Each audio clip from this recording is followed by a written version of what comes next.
Sí. Sí, yo entré y ya yo la hice y la subí. Yo igual también. Ok, no, pero este es un grupo que está activo. Eso me encanta. Déjenme compartirle la guía y vamos a hablar un poquito de la temática que vamos a estar viendo en esta guía. Bueno, los que subieron la tarea se dieron cuenta que la tarea es realmente sumamente fácil. Son preguntas de desarrollo, no tiene nada de ciencia. Este módulo tiene que ver mucho con la parte de higienización de lo que es el consultorio como tal, por eso van a ver en el foro lo que es contaminación cruzada, lo que son las bacterias y ese tipo de cosas. Eso es lo que vamos a ver básicamente en este módulo. Vamos a ver mucha teoría, pero que esas teorías realmente no es que dejan de ser importantes, son importantes porque nos ayudan a conocer realmente con lo que estamos trabajando. O sea, no es solamente un paciente, una boca, un instrumental, sino todo lo que contiene ese instrumental y creándole esa conciencia a ustedes de qué tiene ese instrumental que estamos utilizando con ese paciente o que acabamos de usar con ese paciente, es que le va a crear el grado de conciencia a la hora de saber cómo higienizar, cómo tener ese protocolo de higienización para dos cosas, para evitar una infección cruzada, una contaminación cruzada, o sea, una contaminación ya sea entre odontólogo-paciente o paciente-odontólogo o paciente-paciente, sino también una contaminación de ustedes como personal de salud, que muchas veces he visto asistentes dentales agarrar las cosas con las manos, estando sucias. Cuando ustedes en sí lean y entren en materia de lo que es este módulo, se van a dar cuenta de la importancia de usar su guante, su mascarilla, su gorro, que muchas veces no le gusta utilizarlo, y que es importante a la hora de estar laborando en un centro clínico, porque eso nos ayuda a protegernos de muchísimas cosas que ustedes ni nosotros la vemos, pero sí están y existen, como en este caso que son las bacterias. Aquí dice que la bacteriología es la rama de la microbiología centrada en el análisis de las bacterias. Para comprender de manera precisa esta noción, por lo tanto, primero se debe hacer referencia a la microbiología y a las bacterias. Microbiología es la disciplina científica que se dedica a estudiar los microbios. Un microbio o microorganismo, por otra parte, es un organismo unicelular, o sea, que tiene una sola célula, que solo puede ser observado a través de un microscopio. Como yo le decía ahorita, hay muchísimas bacterias que nosotros no podemos ver porque están microscópicamente. La microbiología es la ciencia encargada del estudio y el análisis de los microorganismos, seres vivos diminutos no visibles al ojo humano, también conocidos como microbios. Sin embargo, la microbiología tradicional se ha ocupado especialmente de los microorganismos patógenos, entre bacterias, virus, hongos, dejando a otros microorganismos en manos de la parasitología y otras categorías de la biología. Un microorganismo, también llamado microbio, es un ser vivo o un sistema biológico que solo puede visualizarse con el microscopio. Son organismos dotados de invisibilidad unicelular que presentan, a diferencia de las plantas y los animales superiores, una organización biológica elemental. La disciplina científica que estudia los microorganismos es la microbiología. Bueno, como su nombre lo acaba de decir, en resumen, son organismos que realmente no podemos ver, que son invisibles a los humanos, son pequeños, óigale su nombre, micro, o sea, que quiere decir que es muy pequeño y que realmente, como aquí decía, son organismos patógenos, o sea, que no son buenos. Patógeno quiere decir malo, algo que no es bueno. Y todos esos microorganismos los vamos a encontrar, como yo le decía, en cada parte del consultorio dental. En el piso, en el sillón, en el instrumental, en todo lo que se utiliza en odontología. Porque así como son de pequeños, también son de saltarines, por así decir, o sea, que se pueden pegar de cualquier lado. Principios de bacteriología. Aquí tenemos infecciones y enfermedades causadas por bacterias. Las bacterias disponen de diferentes armas que provocan las enfermedades. Esquemáticamente podemos decir que las bacterias pueden originar desórdenes en un organismo. ¿Se acuerdan que yo le decía que en la boca hay un sinnúmero de microorganismos, que creo que al final de la guía lo dice? Se dice que de 600 a 500.000 especies diferentes pueden haber en la boca. Y yo le decía que no necesariamente tienen que ser malas. Cuando se encuentran dentro de un estado o un número, se encuentran normales, ¿verdad? Pero que cuando ellas empiezan a expandirse o a multiplicarse en grandes cantidades, se vuelven malignas, se vuelven patógenas. Y ahí es que empieza el desorden. O sea, empiezan a causar lo que es caries, enfermedad periodontal, enfermedad de las encías, enfermedad del hueso, del ligamento periodontal y en su defecto cáncer.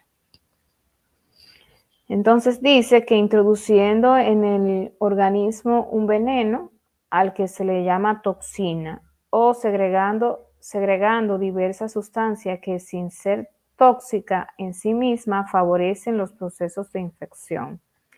Logrando multiplicarse en el organismo viviente, a esto se le denomina virulencia. O sea, cuando hay un microorganismo, lo que yo le acabo de explicar, que se multiplica, se agranda en cantidad, se multiplica por muchos números. Entonces podemos decir que el poder patógeno de una bacteria se resume en el poder tóxico y la virulencia, o sea, tanto en su agresividad como en su cantidad, o sea, en qué cantidad se encuentre.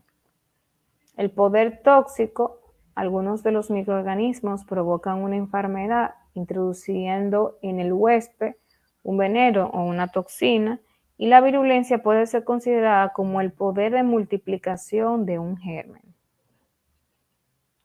O sea, que estamos viendo dos cosas totalmente diferentes. O sea, estamos midiendo la agresividad, que puede ser lo tóxico, y la virulencia es la cantidad en la que ellas pueden multiplicarse. Entonces, vamos a ver un sinnúmero de enfermedades que la vamos a ver, vamos a decir, con su nombre científico, y vemos también, dependiendo de los grupos a los que pertenezcan, tienen un nombre. Por ejemplo, aquí vamos a ver las infecciones bacterianas, o sea, las infecciones que son provocadas por bacterias. Todas esas infecciones pueden encontrarse en un instrumento dental, porque recuerden que estamos trabajando con seres humanos, que muchas veces vienen enfermos y que no dicen lo que realmente padecen. Vemos el cólera, que ustedes lo han escuchado mucho, la difteria, que estaba últimamente de moda, básicamente en niños. Yo no sé si ustedes se acuerdan que hace un tiempecito se hablaba de difteria aquí en el país. La cólera, que causa fiebre, diarrea, vómitos, deshidratación. La difteria, que causa fiebre, amigdalitis, membrana en la garganta, lesión en la piel por lo regular, amigdalitis aguda. Entonces, aquí vemos cómo se llama el agente que la provoca de manera científica. Eso me gustaría a mí que ustedes se tomen un tiempecito y lo lean. Solamente como de manera de cultura general, no que realmente ningún paciente ni a ustedes se le va a hacer una pregunta con relación a eso, porque realmente es algo meramente, vamos a decirlo, médico. No, ustedes no tienen que ver realmente con esa parte, pero este módulo es como para crearle conciencia a ustedes del por qué y la importancia a la hora del lavado y del manejo de la higiene en el consultorio dental. Mira, todas esas bacterias, miren, todas esas bacterias, fiebre tiroidea, neumonía, tuberculosis, tétanos. Ustedes han escuchado el tétanos, ¿verdad que sí? Sí. Miren, a ustedes se les va a pedir una serie de vacunas que tienen que ponerse para trabajar en un consultorio dental, o sea, es lo correcto, porque, por ejemplo, el tétanos, ustedes han escuchado que una persona cuando se corta, lo primero que hacen es ponerle una antitetánica, y es para prevenir la infección por tétanos. Como aquí lo dice, fiebre y parálisis causa el tétanos. Aquí vemos la tuberculosis, que aunque se ha hablado de que la tuberculosis es una enfermedad que está, vamos a decir, controlada, realmente es una bacteria que aparece con mucha frecuencia, y vemos también lo que es la neumonía. Esas son las enfermedades provocadas por bacterias. Pero tenemos estas enfermedades que son provocadas por virus. Aquí me faltó, si ustedes se fijaron o leyeron la guía, me faltó el coronavirus, que no está, porque realmente cuando yo creé la guía, el coronavirus como tal no se mencionaba, pero ahora está que es muy de moda. Pero vemos aquí todas las infecciones que son virales, que lo provocan virus, lo que quiere decir que son infecciones, como su nombre lo dice, por virus. Los virus no se sanan, por así decirlo, sino que se mantienen activos o inactivos. Por eso ustedes ven personas que le da dengue y vuelve y le repite. Y ustedes dicen, no, porque el que le da dengue no le vuelve a dar dengue otra vez. Claro que sí, porque eso es un virus, eso no se sana, eso se controla. Y cuando hay ciertos factores que lo favorecen, se activa.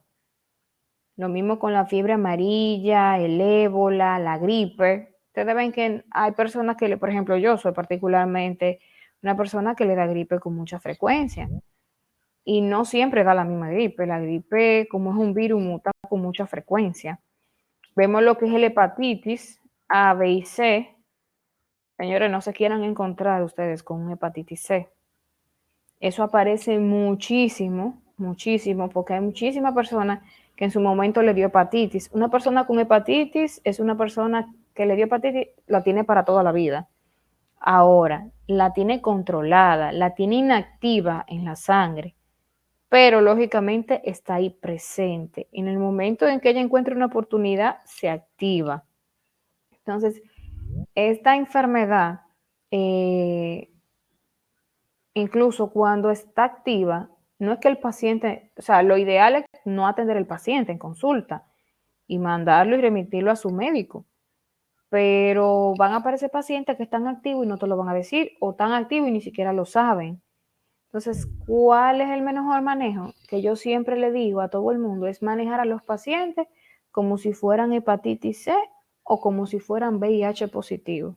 Y ahora COVID-19. O sea, todos los pacientes para mí son enfermos. Y yo trato con la misma higiene, el mismo cuidado a todos los pacientes que yo veo en consulta.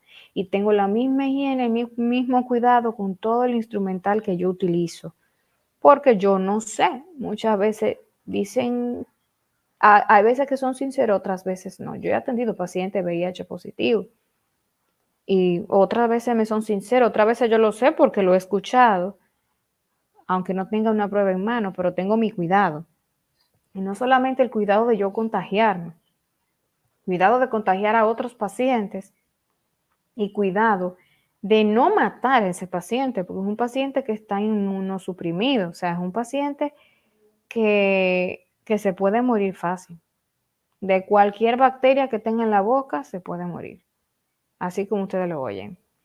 El herpes, ustedes saben que el que le ha dado herpes alguna vez, que es esa pequeña bolita que le sale en la boca, por fuera, por dentro, a veces por fiebres altas, pero no necesariamente, a veces se activa de manera, o sea, sin ningún estímulo, dígase de un proceso gripal, porque es un virus, eso nunca se sana. El que le salió un herpes por primera vez le va a salir toda la vida. Lógicamente hay estadios en los que se mantiene inactivo y otras veces sí. El origen del herpes es de origen genital, o sea, el primer herpes que apareció fue en los genitales y lógicamente con la invención del sexo oral entonces se transmitió hacia la boca. O sea que la mucosa vaginal y la bucal es muy parecida. Ustedes van a encontrar muchas enfermedades, incluso medicamentos que sirven para ambas cosas. No que ustedes vayan a inventar, no, desde ahora, pero sí, aparecen medicamentos muy parecidos para cierto tipo para cierto tipo de enfermedades. Vemos la parotiditis. La parotiditis es cuando se inflama la glándula salival que se llama parótida. No sé si se acuerdan, en la primera clase de anatomía dental, en la primera unidad, hablaba de las glándulas salivales y yo le dije que teníamos varias, unas que se encontraban debajo de la lengua justamente y otras que se encontraban en el buche. La parótida, es la que se encuentra en el buche, como uno comúnmente dice. Y cuando esta se encuentra afectada por un proceso viral, se llama parotiditis. Aquí dice que da fiebre, cefalea, o sea, dolor de cabeza, inflamación de la glándula salival, o sea, inflamación del carrillo o del buche. Muchas veces no viene por una mordida o por un golpe, sino viene por una parotiditis. La rabia, la rubeola, el sarampión, la varicela. Aquí habla de viruela, pero realmente ya esta como tal no existe. Lo que da es varicela. Realmente ya esta no, como tal, no existe porque anteriormente cuando salió esta enfermedad, mataba. La gente moría de viruela. Ahora la gente ya no muere de varicela por la fabricación de la vacuna. Aquí vemos las infecciones que se dan por hongos o micosis. Casi siempre los hongos se dan mucho a nivel de las uñas de las personas. Ustedes van a escuchar muchos medicamentos que sirven y en la piel también, que sirven para los hongos, micosis. Aquí están el sinnúmero de enfermedades que se pueden encontrar, o sea, provocadas por hongos, que pueden aparecer en boca también, se pueden dar, pero casi siempre es a nivel los hongos casi siempre aparecen a nivel de piel, pero no quiere decir que no sean importantes a la hora de nosotros tener un protocolo dentro del consultorio. Están lo que son las enfermedades protozoarias o realmente enfermedades provocadas por parásitos. Se llaman protozoarios o protozoos. Vemos aquí que una que es muy común, que es la amebiasis o ameba, que la vemos con mucha frecuencia, que aparece mucho con el consumo de vegetales y aguas por lo regular, aguas que se encuentran estancadas, que por lo regular uno la consume, agua de tanque por lo regular. Aparece mucho la amebiasis. La giardias, esta es terrible. O sea, esta con mucha frecuencia mata personas cuando aparece. La malaria, que aquí realmente no, como tal, no hay, gracias a Dios, pero sí en los países centroamericanos se ve mucha malaria.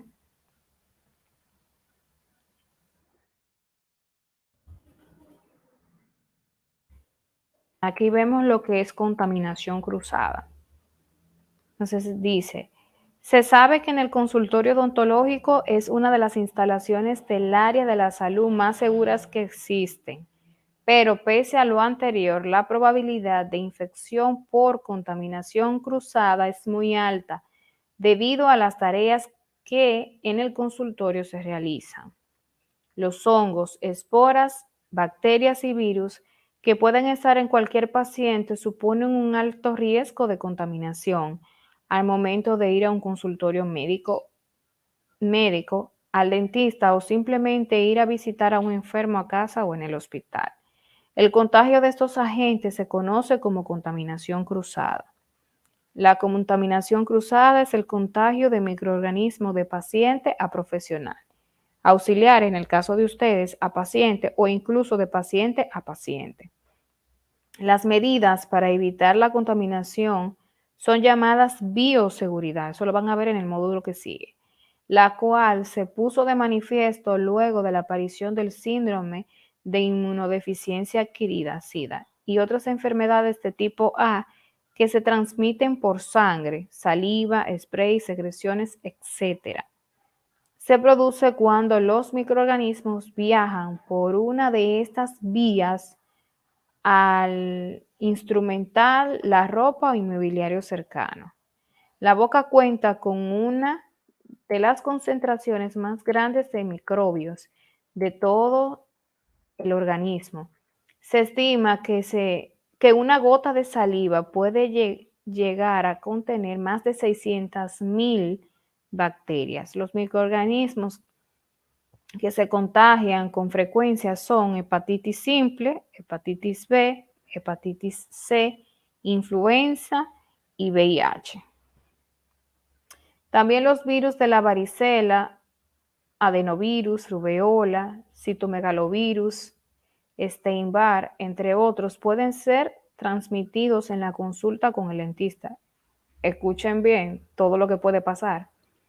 El contagio puede darse por vía directa o por contacto directo de los fluidos orales, sangre u otras secreciones de personas contaminadas con alguna de las enfermedades anteriormente mencionadas. También se presentan contagios por el contacto con superficies, instrumentos o equipos infectados. Por eso la importancia que yo le decía de usar sus guantes. Un protocolo de limpieza efectiva o efectivo es crucial para evitar el contagio de enfermedades y la proliferación de gérmenes y bacterias en nuestros consultorios, además de garantizar la manipulación adecuada de los instrumentos en cada procedimiento, al igual que su mantenimiento. Ten presente el uso de productos de limpieza que te permitan practicidad en el uso y que sean sostenibles en el medio ambiente, haciendo uso de ingredientes biodegradables. Aquí tenemos las vías de contaminación. ¿Me están escuchando? ¿Me escuchan? Sí, se escucha. Sí, profe. Ok. Se escucha. Aquí tenemos las diferentes vías de contaminación, que es la vía respiratoria, o sea, cuando las sustancias penetran por las vías nasales, dígase por la boca, por la nariz, a través del aire, por la vía dérmica, o sea, por la piel. Déjenme ver quién es que está escribiendo. Ok, es Wanda. ¿Tú querías hablar, Wanda?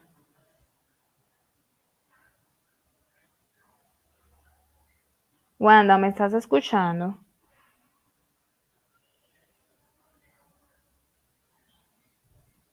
Ok. ¿Tú querías decir algo? O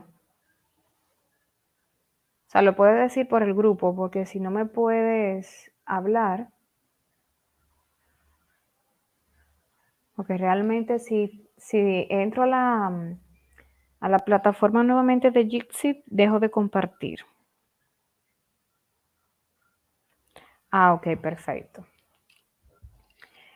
Entonces está la vía dérmica, que les decía que es cuando tiene contacto ese agente contaminante con la piel, o sea que por la piel se pueden pegar muchísimas cosas y más, por ejemplo, cuando la piel tiene factores que, o sea, tiene espacio donde está expuesta, dígase que tiene heridas, erosiones, o sea que todavía es mucho más fácil de que se contagien con cualquier cosa. Traten de usar siempre que trabajen con su en un área odontológica o médica en general, traten de usar las blusas que sean largas, batas largas, para evitar contagiarse lo menos posible de cualquiera de esas bacterias.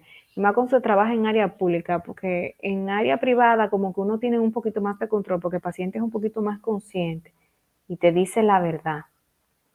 Pero, por ejemplo, en el área privada, en el área pública, perdón, ahí aparece de todo.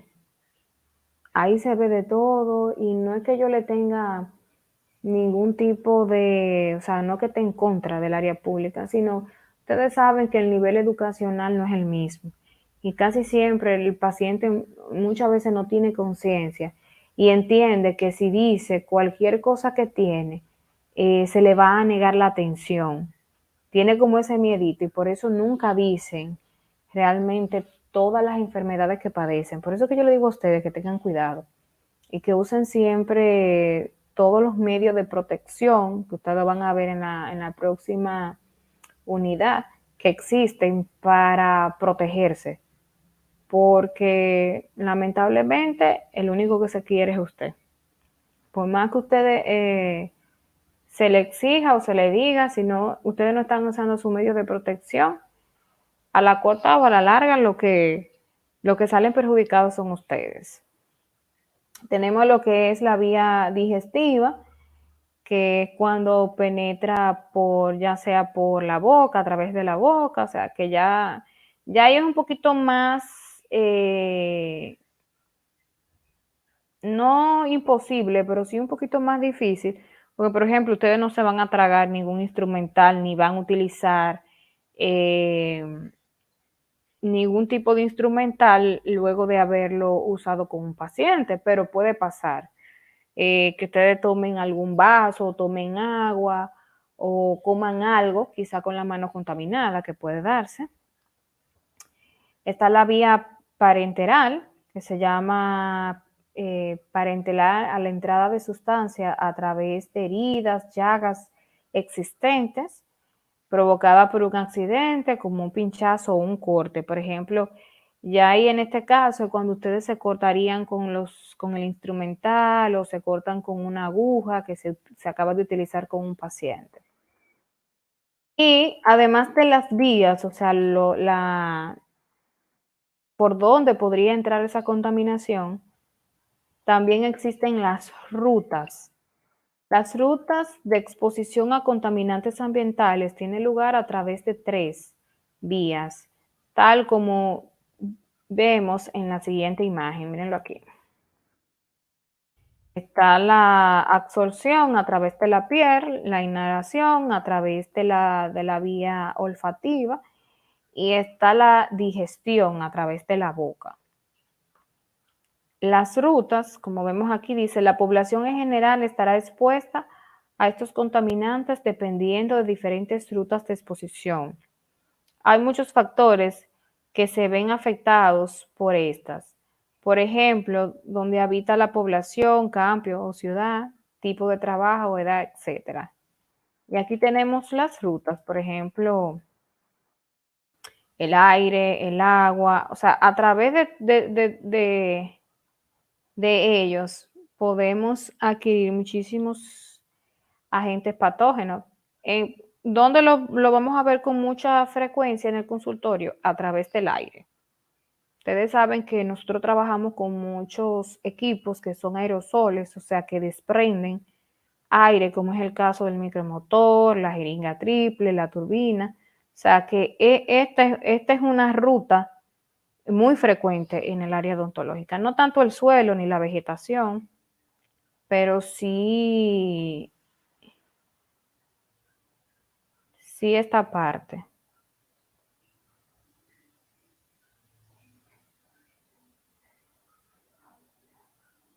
¿Pueden ver la guía? Sí. Ok, aquí fue que quedé. Entonces, aquí vemos un concepto a nivel general de lo que son virus, bacterias, hongos y esporas. Dice que los virus son muy pequeños, La mayor parte solo son visibles con un microscopio eléctrico. Contienen un núcleo con ácidos nucleoides, ADN, ARN. O sea, básicamente los virus son pequeños microorganismos que solamente van a ser visibles a través del microscopio. Son muy pequeños, extremadamente diría yo. Y por eso son como tan fáciles de penetrar en el cuerpo. O sea, son tan pequeños que penetran en lo que son las células de los seres humanos. Por eso es cuando ustedes ven que hablan del VIH, hablan que es a nivel celular que trabaja. Las bacterias, que son microorganismos unicelulares, apenas visibles al microscopio óptico, no contiene organelos, o sea, ahí está hablando de su estructura, básicamente, de cómo está formada. La mayor parte de las bacterias no son patógenas. ¿Se acuerdan que yo se lo dije? Que, por ejemplo, en la boca existen muchísimas y no necesariamente tienen que ser malas. Pero en grandes cantidades yo le dije que podían provocar enfermedades. Los hongos, que son miembros de grupos muy diversos y organismos unicelulares y pluricelulares, eucariotas, que viven descomponiendo, absorbiendo la materia orgánica en la que crecen. O sea, ese es el modus operandi, o sea, cómo operan los hongos. Es en descomposición, o sea, ellos descomponen la materia. Así que ellos trabajan. Miren, aquí habla de uno muy común, un tipo de hongo muy común que se encuentra en la boca, que es la Candida albicans. Eso lo vamos a ver en el módulo 4, que están todos los tipos de enfermedades. Ahí vamos a ver lo que es la Candida albicans y cómo se ve clínicamente, o sea, de cómo poder identificar cuando un paciente viene con este tipo de enfermedad. Miren, este tipo de hongo es muy común en los pacientes que tienen VIH. Esa era una de las características o de las manifestaciones bucales que nosotros podíamos encontrar en pacientes VIH positivo. Era la Candida albicans. Y por último tenemos lo que son las esporas. Las esporas designan un cuerpo microscópico unicelular, pluricelular, que se forma con fines de dispersión y supervivencia. Miren, las esporas son microorganismos muy fuertes, o sea, muy difíciles de exterminar. Y por eso ustedes ven que en los consultorios dentales existen esterilizadores. Por eso, por esta razón, por las esporas, es que en los consultorios, ya sean médicos dentales, existen esterilizadores, porque de la única manera que ellas mueren es a través de altos grados de calor. De la única manera que ellas explotan, mueren, es así. Ustedes ven que existen, bueno, vamos a ver en el módulo que viene, que existen diferentes tipos de esterilizaciones, como es en frío y en calor, pero en frío podría decirse que hasta el VIH-Sida podría exterminarse en frío. O sea, dígase lavándolo y colocándolo un ratito, en 15 o media hora en una solución, podría, pero las esporas no. Las esporas, lamentablemente, hay que darle calor para poder eliminarla de los instrumentos, porque no, ellas son muy resistentes y de la única manera que son eliminadas es a través del calor, pero a altas temperaturas. ¿Alguna pregunta o duda hasta ahora?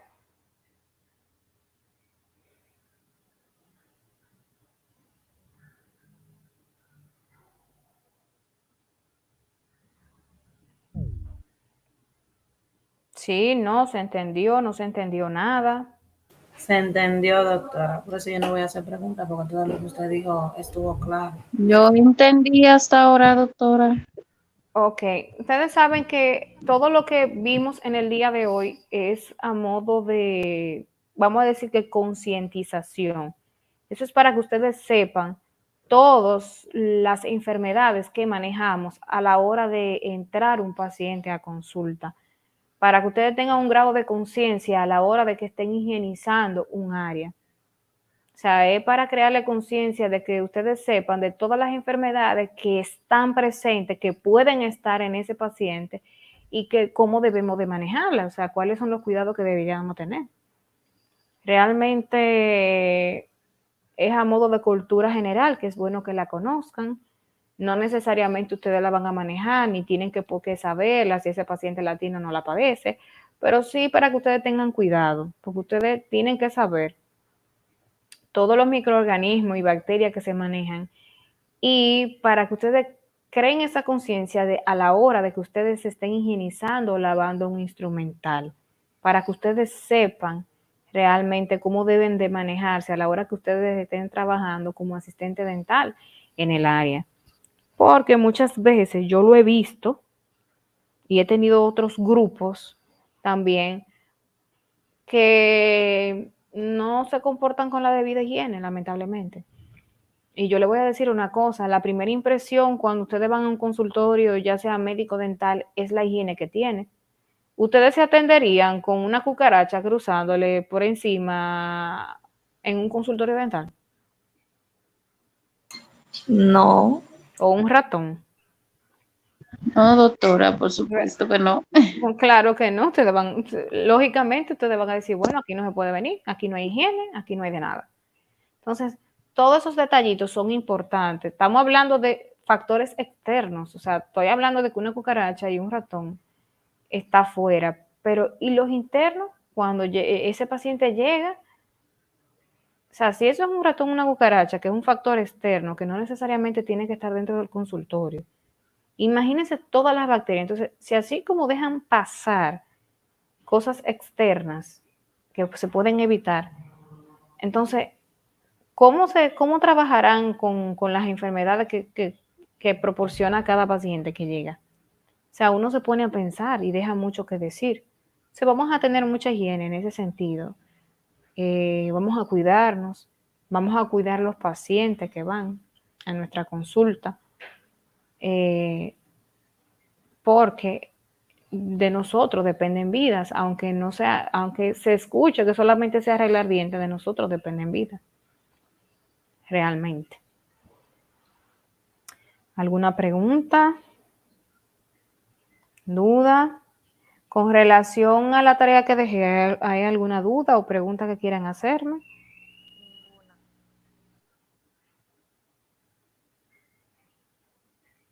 No, todo está claro. Realmente yo lo llevé muy suave esta semana, no se pueden quejar. La cosa empieza a apretarse un Doctora, poquito en la semana que viene, ¿sí?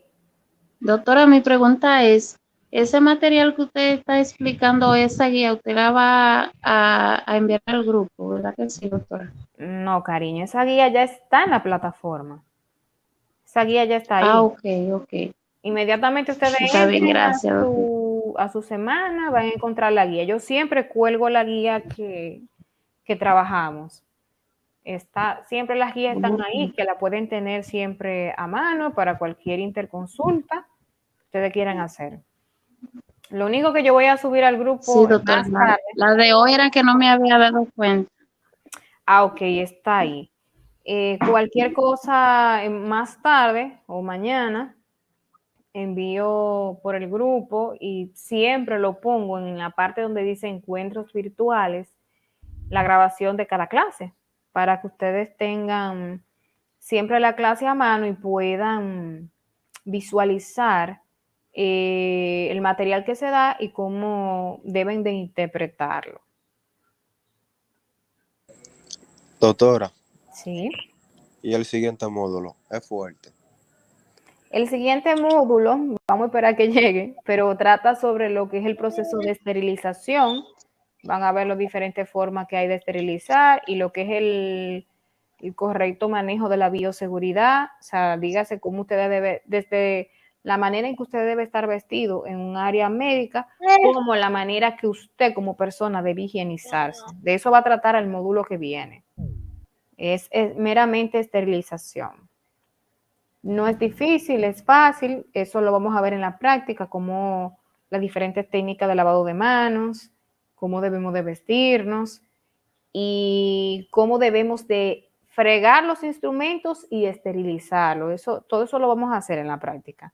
Cuando nos toque ir a la práctica, que eso lo vamos a ver en el módulo que viene. Por eso es que la práctica no va a ser este fin de semana, sino el fin de semana del 30 y 31. O sea, coordínense entre ustedes y me pasan el listado de qué grupo va a ir el sábado, qué grupo va a ir el domingo. ¿Alguna otra pregunta? Voy a detener la grabación.